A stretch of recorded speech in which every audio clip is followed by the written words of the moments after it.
Snake. No, it isn't. No, it is. Okay, that's better.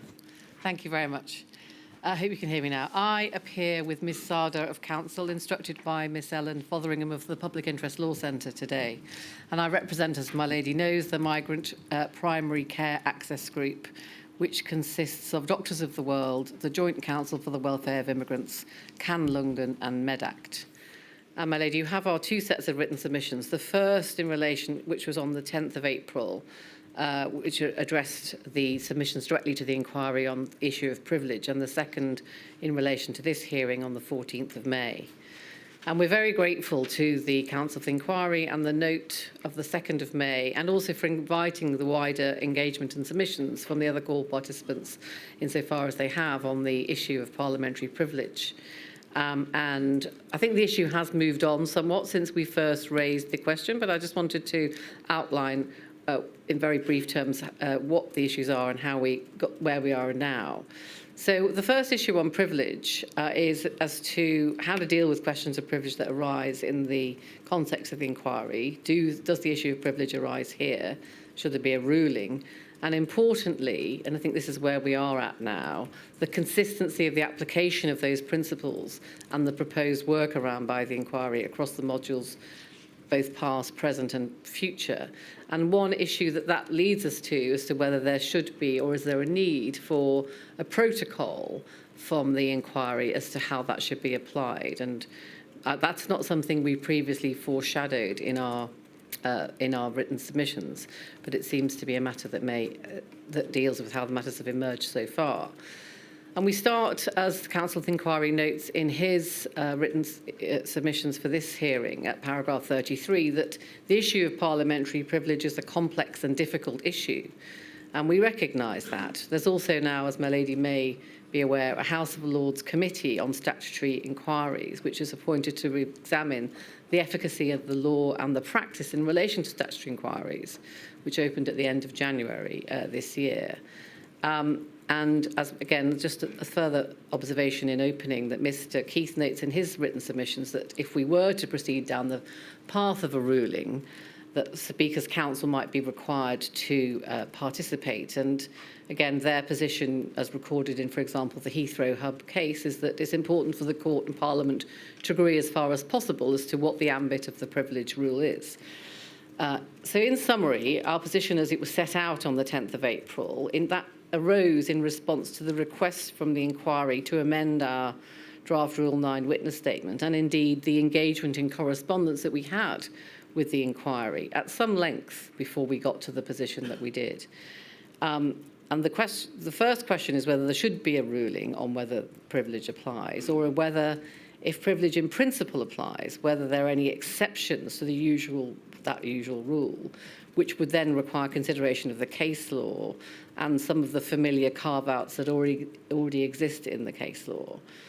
In those submissions, we then invited the Chair to either permit us to exhibit or refer to our Select Committee evidence, and to put us on a similar footing to some of the CPs in modules 1 and 2, with reference to the examples, I think 10 examples we gave in our written submissions at paragraph 23, of where we said a difference of approach had been applied. And we said there we wanted to refer to, cite and exhibit our evidence, which was largely for those, for Doctors of the World, JCWI, and so on, in the form of submissions and briefings to the Select Committee, and also in relation to the recommendations that they had made in response, that the committee had made in response to the reports that were made to them. Now, in light of the development of the position, as we see it, and the engagement of the inquiry and Council of Inquiry's position as to the workaround, we now recognise, and I think it's clear from both sides, that we can exhibit our evidence that was made to the Select Committees in a new statement, and that this then really only leaves the question of what should happen to the evidence as to the recommendations that were made by the Select Committee reports in response to our submissions. And that's important for my clients, or for our clients, because they seek to demonstrate that the government knew the issues around structural inequality and barriers to vaccine take-up for migrant communities, in particular because of the already in place hostile environment which had existed for some years before the pandemic started.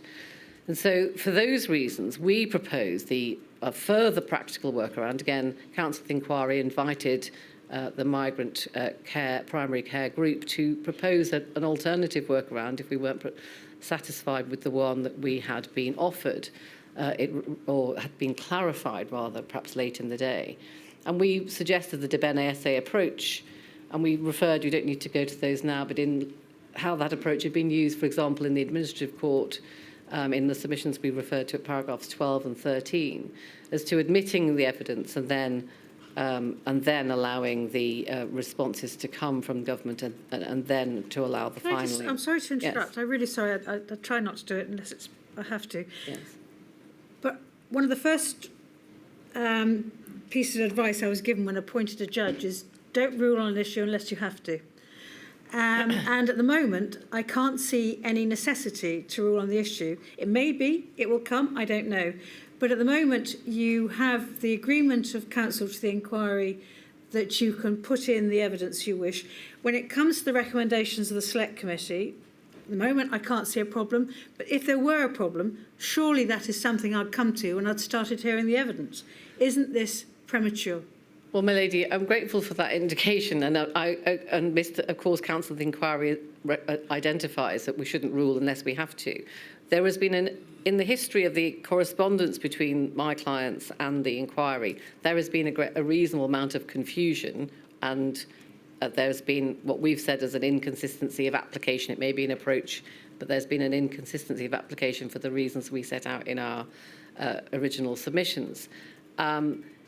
The question of the recommendations is key to the way my clients put their case or put their evidence to the inquiry.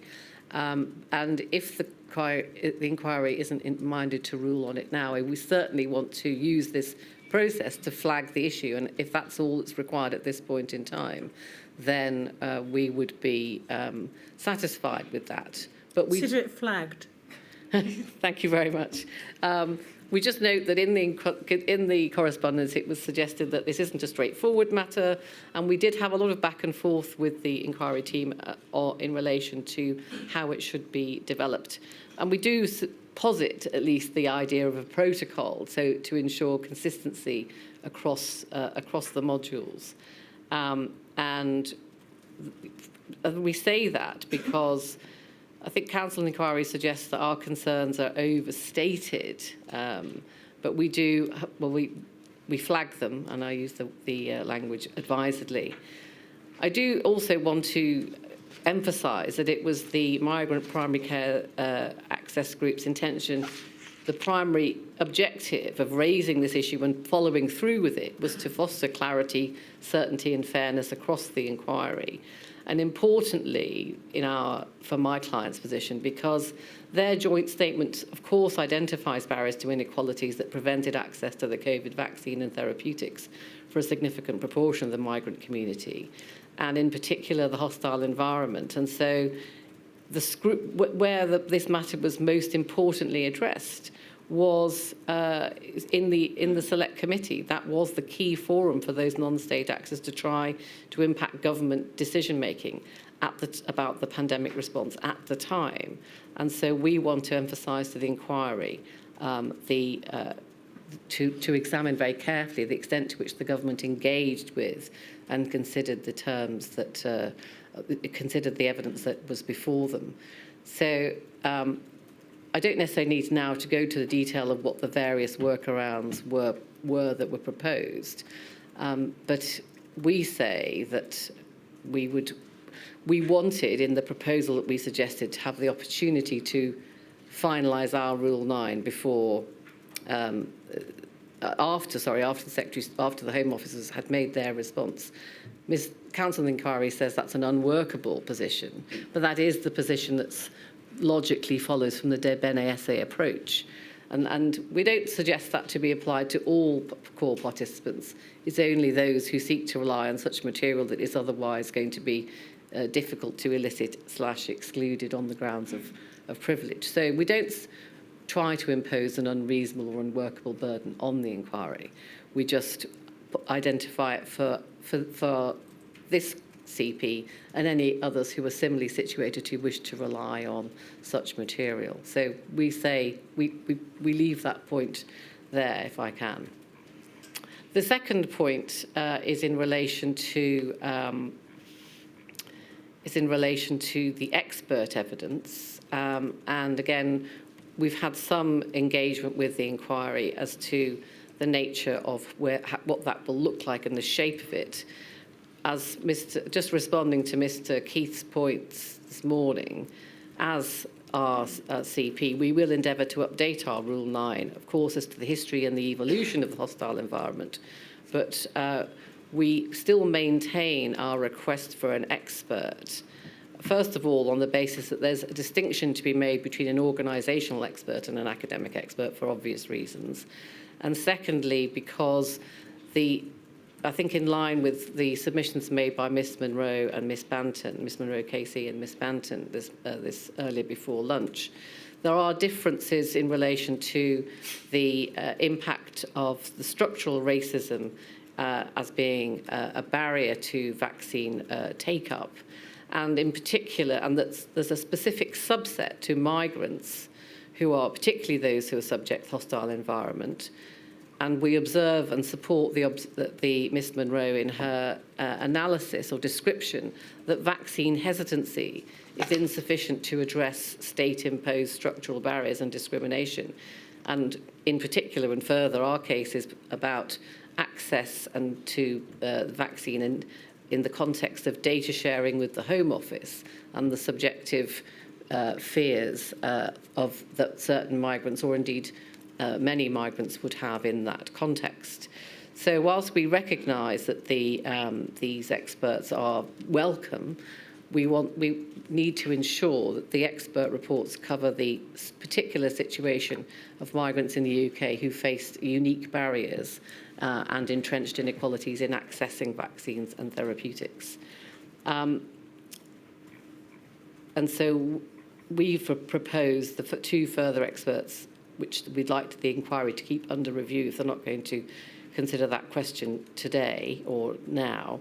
But as we indicated, that once we've updated our Rule 9, we do invite the inquiry to keep that matter under review. And the third issue is in relation to the timing. And again, we don't need to say much more about it other than we propose or support the observations made by the other CPs in relation to the timetable and the time scale over the 13 days with 10 or 11 allocated to witness evidence.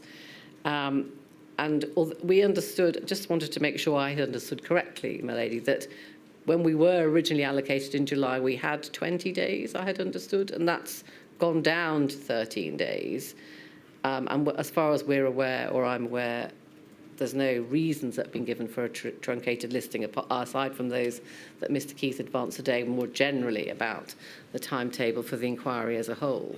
So, but given that the issues as identified previously were for 20 days, we just pray in aid that we haven't seen any justification in relation to the ambit of this module to justify a reduction in time. So those are all the things I wish to say. Thank you very much. Thank you. Right. Mr. Jacobs. Thank you. I hope you can hear me. I don't think you're on yet. Have you got a green light? A red light. You want green. I'm on green now. Yeah. My lady, I appear for the Traveller Movement and I'm instructed by Howe & Co. As we've set out in our written submissions, the Traveller Movement is a charity which represents the interests of Gypsy, Roma and Traveller communities. I'll refer to them as GRT in the United Kingdom.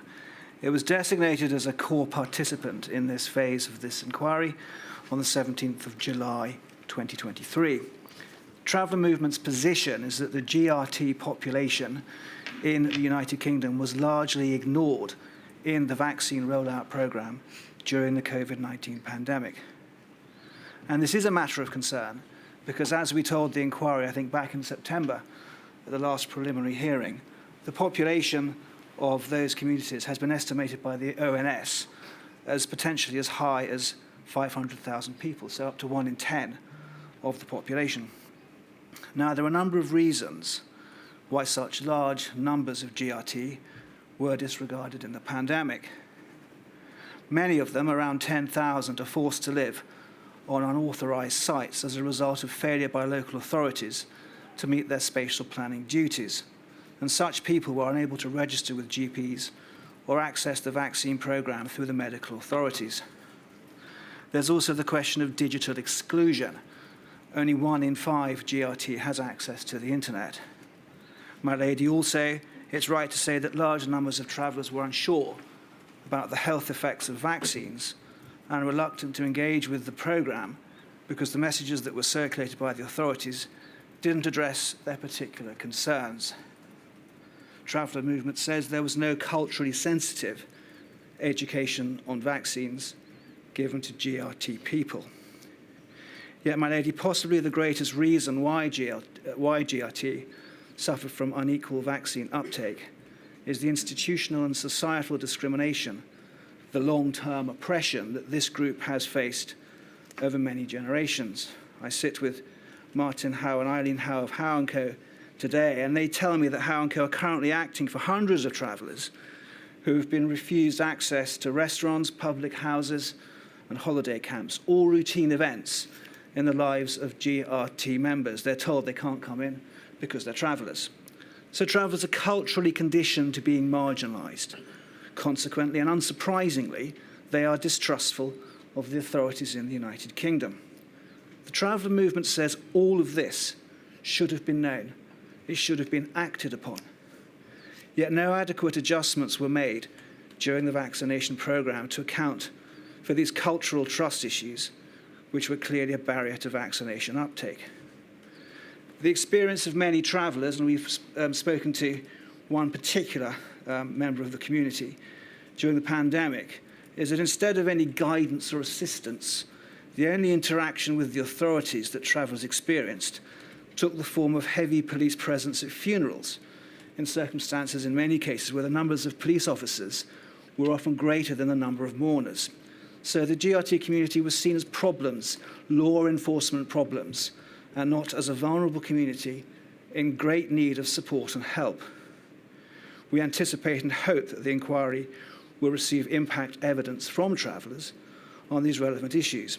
We say it's very important that the inquiry looks into all of these issues in relation to this community, not least because the de facto exclusion of such large numbers of people from a vaccination programme did and would undermine the integrity of any national vaccination programme. The emerging picture from the evidence disclosed thus far is supportive of Traveller Movement's position. Howe & Co have looked at some of the documents, and it's clear at this preliminary stage that there was a degree of institutional acceptance during the pandemic that GRT, particularly those who led nomadic lifestyles, found it more challenging to reach vaccine centres and GPs. Furthermore, the evidence shows that vaccine uptake for GRT in the 12 to 15-year age bracket was particularly low and fell below 30%.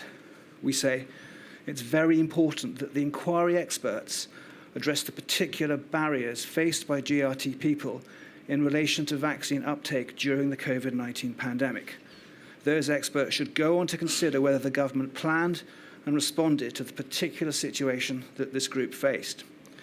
Moving on to expert evidence, my lady, we note that the inquiry has instructed or is in the process of instructing Professor Kassan Dabouche and Dr. Chandler to deal with the issues of vaccine rollout. They will also look at existing inequalities and structural discrimination. Professor Heidi Larson, along with other experts, will look at vaccine hesitancy and misinformation.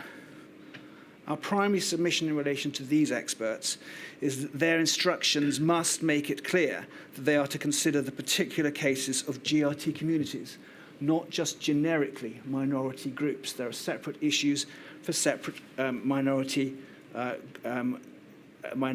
groups and communities.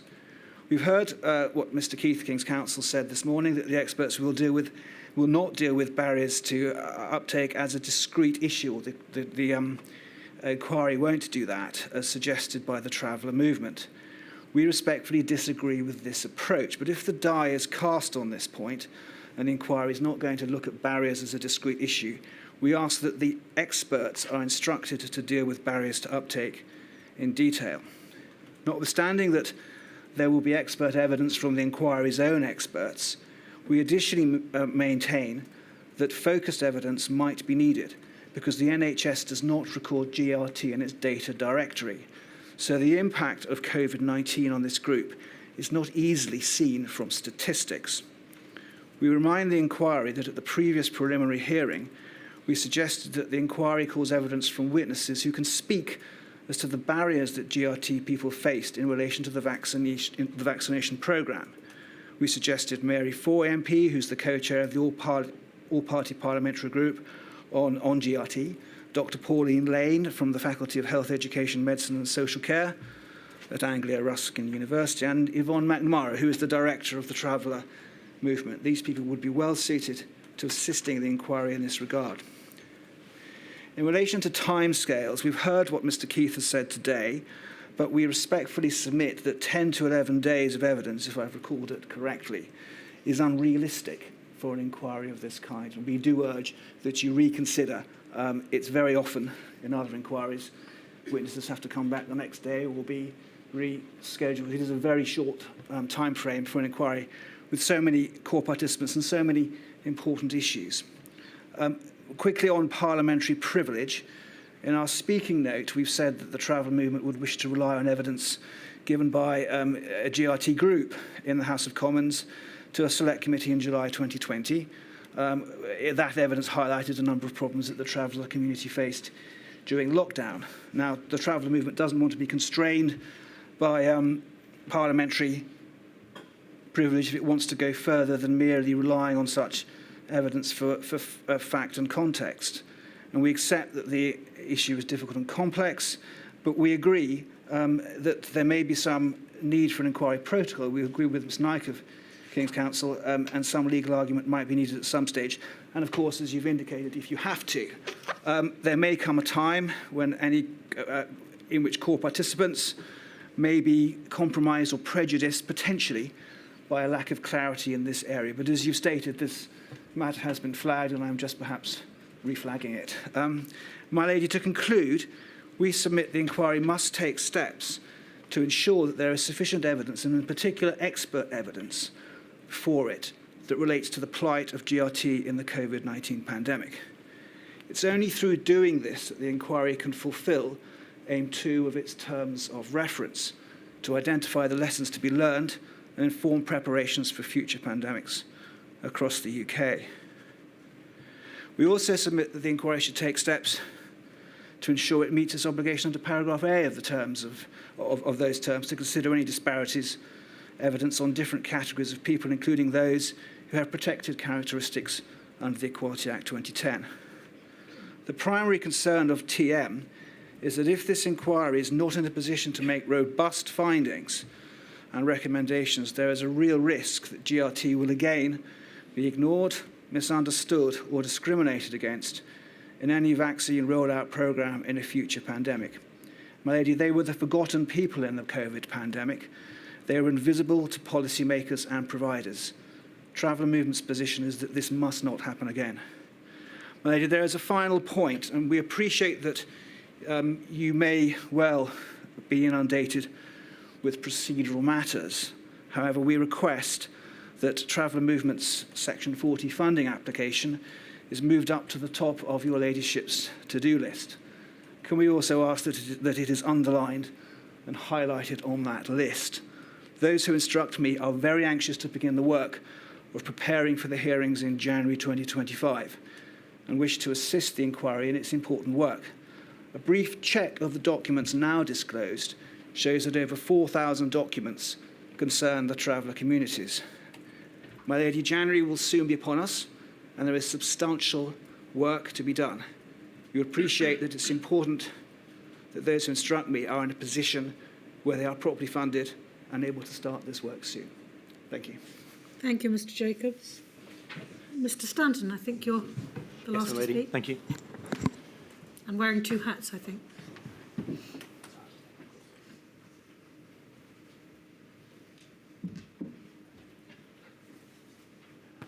Yes, thank you, Melody. I have two short submissions on behalf of the British Medical Association and National Pharmacy Association, which are both concerned with delivery of the vaccination programme. There are some areas of overlap, but in the main they highlight separate issues for inclusion and examination within the Module 4 hearings. Taking the BMA first, the BMA views the Covid-19 vaccination programme as one of the biggest successes of the pandemic response, in large part due to the efforts of healthcare workers, including non-clinical staff, and also volunteers. General practice in particular played a key role, and in England, a significant majority of vaccines were administered by GPs and community pharmacies. The unprecedented scale of the vaccination programme saved countless lives and enabled the beginnings of a return to business-as-usual healthcare. A study by the World Health Organization, published earlier this year on the 13th of January, provides estimates for the number of lives directly saved by COVID-19 vaccination programmes in the European region between December 2020 and March 2023. It estimates that vaccination in the UK reduced mortality by 70% in adults aged 25 and over and saved hundreds of thousands of lives. It also found that countries that implemented vaccination programmes early, such as the UK, saw the greatest benefit in terms of the number of lives saved overall through vaccination. However, despite the success of the programme, there are some significant areas of learning for the future. Insufficient consideration was given to workforce planning. The delivery of the vaccination programme further reduced already limited workforce capacity with healthcare workers, including GPs, who were required to work additional hours to administer vaccinations while still continuing to deliver COVID and non-COVID care. These pressures over prolonged periods led to stress, burnout and fatigue. A GP from Northern Ireland commented in response to a BMA survey, "We have been stretched so thin covering COVID centres and also delivering vaccine programmes. This has had a huge impact on our staff." The BMA has asked the inquiry to include consideration of levels of staffing for future vaccination programmes to ensure sufficient delivery capacity in the system and safe working environments. And we're grateful to you and to Mr. Keith for the indication given earlier today that this issue is being pursued. There are also challenges for clinicians in respect of the IT infrastructure used. For example, the COVID-19 vaccination system was not immediately or easily operable with existing GP IT systems. There are also different booking systems operated by GPs on the one hand and community pharmacy and vaccination centres on the other, leading to double bookings, unattended appointments and wastage of valuable vaccinations.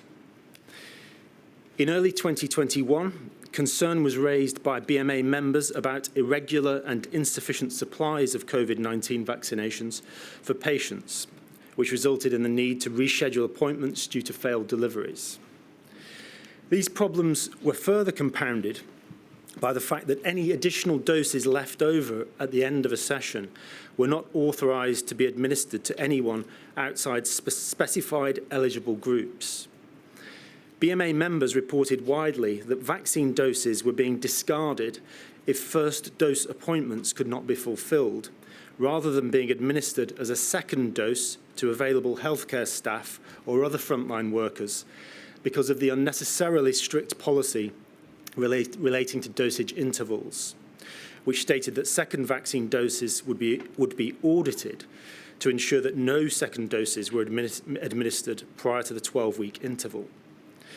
Later, NHS England introduced a golden rule not to waste a dose, which allowed vaccinators more flexibility in the provision of vaccines. The BMA suggests that the inquiry examines this issue in detail in the Module 4 hearings. My lady, prior to the Covid-19 vaccination programme, it was known via studies on vaccination intention and learning from other vaccination programmes that there may be lower rates of uptake of vaccines among ethnic minority groups. Given this knowledge, the BMA believes that the potential risk of disparity in vaccine uptake should have been better anticipated. People from ethnic minority groups and deprived communities also had worse health outcomes before the pandemic. And with this in mind, there should have been greater consideration of these groups in the planning of the vaccine rollout.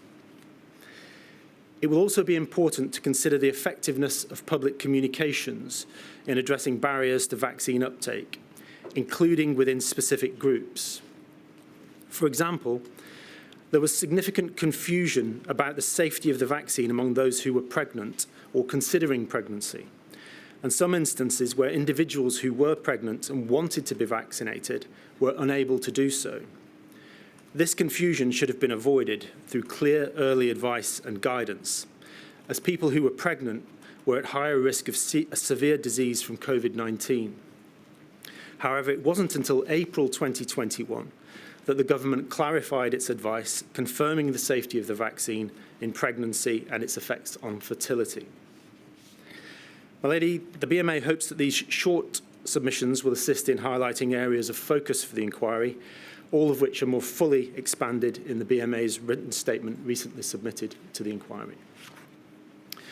Turning to the National Pharmacy Association, in common with the BMA, they consider the COVID vaccination programme to have been broadly successful, again in large part due to the efforts of the healthcare workers involved in administering vaccinations, together with the many people who made significant commitments and contributions as volunteers. Within the written statement of the NPA's Vice Chair, Olivia Picard, there is an account of the experience of setting up a vaccination centre, which includes reference to the fact that he and his pharmacy colleagues worked together alongside surgeons, doctors, nurses and paramedics, and that they enjoyed an unparalleled sense of unity and cooperation as healthcare workers. The vaccination programme was widely recognised by communities across the UK as the way out of restrictions, and the NPA would encourage the inquiry to consider ways in which the contribution of volunteers within their communities can be reflected. In Mr. Picard's statement, he describes how on the 23rd of December 2020, he reached out to his local community via social media to seek help in acquiring premises from which to run a vaccination centre. And by the next day, which was Christmas Eve, he had received numerous offers, including from a local IT company that allowed him to operate the centre from their premises free of charge. Shortly afterwards, he reached out again, this time on Boxing Day, to seek the help of volunteers in running the vaccination centre. And within just 2 days, he had received over 600 offers of assistance. Reflecting on this experience, Mr. Picard remarks, "I have never seen a community come together like this before, nor have I ever been involved in anything that meant so much to so many people at the same time." That said, similar to the BMA submissions, the NPA considers that there are some aspects of the programme that can be improved upon. The most significant of these for the NPA are as follows. First, planning.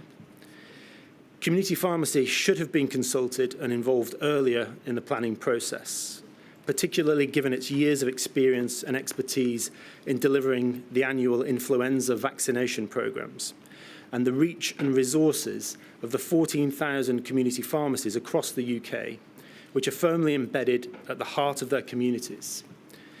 Instead, community pharmacy was initially given a gap in service role, which failed to fully utilise their experience, expertise and resource.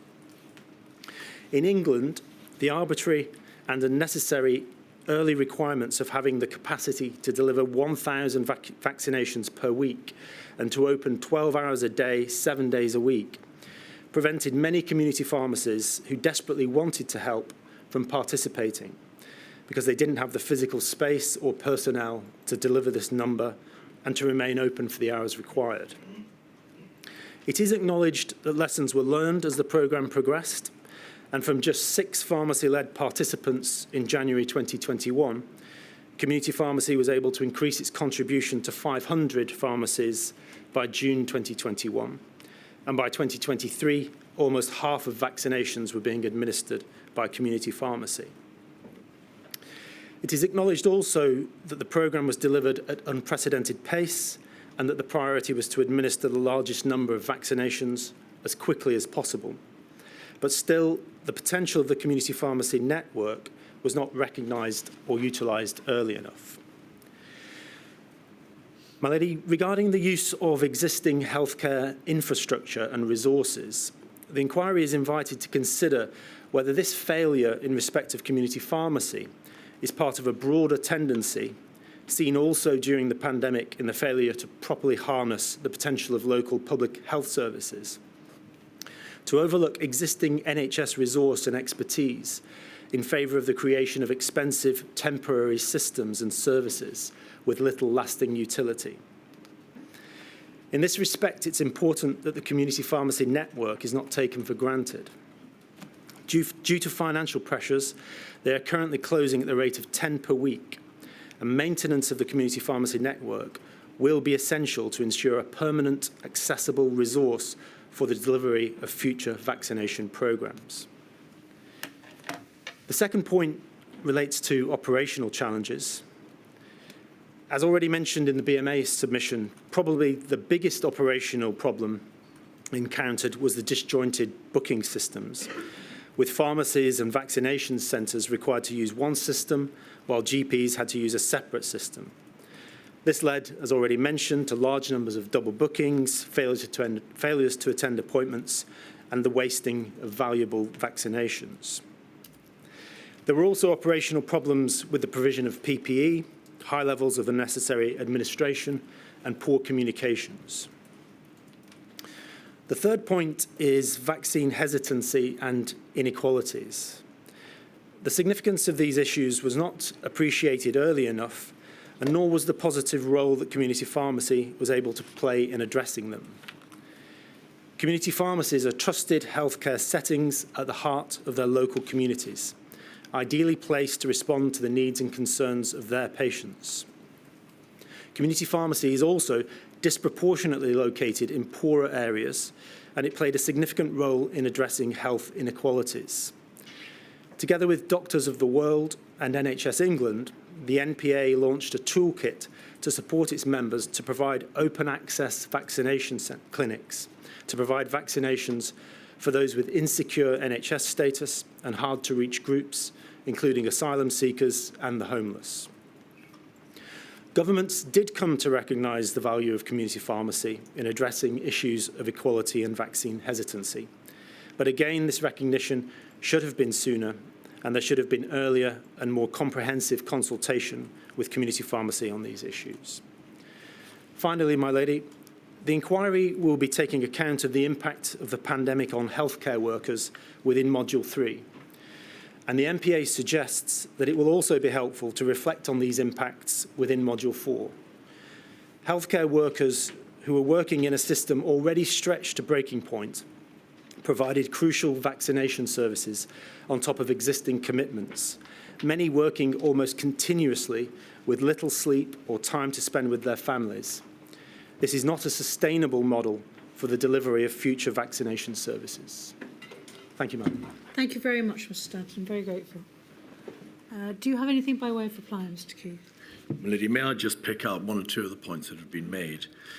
In relation to Mr. Wagner's submissions on behalf of clinically vulnerable families in relation to the risk of therapeutics falling between the cracks, it would be quite impossible to have a module that dealt only with therapeutics, and therefore the split between addressing safety-related issues, trials and regulatory approval and such matters in Module 4, and dealing with the operational healthcare aspects of therapeutics in Module 3 is specifically designed to ensure that nothing does fall between the cracks. And those who Mr. Wagner represents are also core participants in Module 3. And in addition, of course, the way in which the report writing structure will work is that there will be an overlap. So if there are any problems which do arise, they can be accommodated by the inquiry. In relation to the submissions to the effect that there should be an expert report in relation to the position of the clinically vulnerable, I would just note that clinical vulnerability is not a protected characteristic. The definition of that unhappy group of people who suffered is that they were clinically vulnerable, and therefore there's no anthropological expertise which we could adduce in order to be able to provide further information to the inquiry in relation to their position. Submissions were made as to whether or not you should order there be interim information provided as to the extent to which therapeutics would be addressed in the course of the actual hearing. The way, Milady, in which the provisional witness list process works is that the core participants will know from the moment that they see the provisional witness list which witnesses are dealing with therapeutics, which with vaccines, and therefore they will know the general division of attention. Submissions were made in relation to whether or not the targeted disclosure approach was in fact a misstep on the part of the tribunal. And it was suggested that the vice of targeted disclosure is that it's disclosure by virtue of themes. It's not. The whole point about targeted disclosure is that it ties the disclosure obligation to specific events, key decisions, key issues. So it provides a clearer structure for the material providers to apply by which they can discharge their disclosure obligations. So there's no question of giving them a greater discretion. May I say something about the submissions from Miss Morris to the effect that the vaccine injured and bereaved fear marginalisation? Milady, everything that the inquiry is doing in Module 4 is designed to bring them into the light. That is what our examination of the safety issues and the general impact of vaccinations is all about. And I'd like to reassure her that, as you've demonstrated in relation to past modules, this inquiry will, of course, be applying a rigorous and critical approach. Ms. Morris also advanced some submissions in relation to impact evidence. May I reiterate that experience from modules 1 and 2 has shown that the process of calling a representative witness from each of the core participant campaigning groups, if I may call them that, shows that the inquiry has been provided with extremely powerful, cogent, and clear evidence as to the impact in whatever area their evidence concerns. And also, of course, you will be receiving in Module 4 evidence from the Every Story Matters project, which brings together data and information on an anonymised basis in relation to the impact of vaccines on the injured and, of course, the bereaved.